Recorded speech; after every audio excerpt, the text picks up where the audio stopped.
नमस्कार, आपण पाहतात युगांतर महाराष्ट्र न्यूज. पाहुयाच्या काय ठळक घडामोडी बातमी उल्हासनगरतून आहे. उल्हासनगरमध्ये ईव्हीएम विरोधात वंचितची स्वाक्षरी मोहीम. नागरिकांनी स्वाक्षरी करून ईव्हीएमचा विरोध दर्शवला.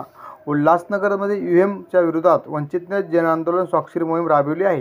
विधानसभा मतदारसंघात वंचितला मतदानाची अपेक्षा असताना हवा तसा लीड मिळालेला नाही. राज्यात महायुतीचा एकतर्फी विजय झाला असून यामागे ईव्हीएम मशीनमधील फेरफार कारणीभूत असल्याचा आरोप करत या विरोधात वंचितने स्वाक्षरी मोहीम राबविली आहे. याला नागरिकांचा उत्स्फूर्त प्रतिसाद मिळत आहे. नागरिक स्वतःहून आपली स्वाक्षरी करून ईव्हीएमचा विरोध दर्शवित आहेत. वंचितचे उल्हासनगर महासचिव प्राध्यापक प्रवीण माळवे, समाजसेवक संजय गुप्ता, भरत रणदिवे, बाळासाहेब आहिरे, उल्हास ढगेसह वंचितचे पदाधिकारी उपस्थित होते.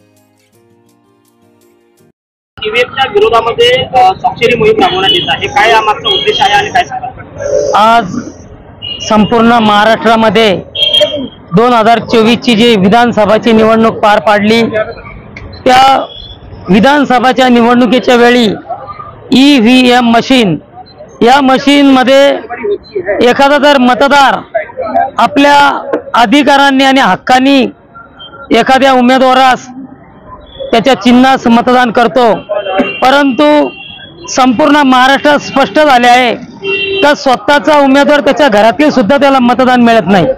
म्हणजे किती मोठा सावळा गोंधळ चालू आहे. म्हणून आमच्या आदरणीय श्रद्धेय ॲडव्होकेट बाळासाहेब आंबेडकर यांनी ईव्हीएम मशीनद्वारे त्याच्या विरोधामध्ये सर्वप्रथम त्यांनी हात दिले होते आणि आजही या महाराष्ट्राच्या जनतेला कुठंतरी आपली दिशाभूल झाल्यासारखं कळत आहे. म्हणून आदरणीय बाळासाहेब आंबेडकर यांच्या आदेशाने उल्हासनगर शहरामध्ये या विधानसभा 141 मध्ये आज उल्हासनगर पासून आम्ही ईव्हीएम मशीनच्या विरोधात स्वाक्षरी जनआंदोलन सुरू केलं आहे.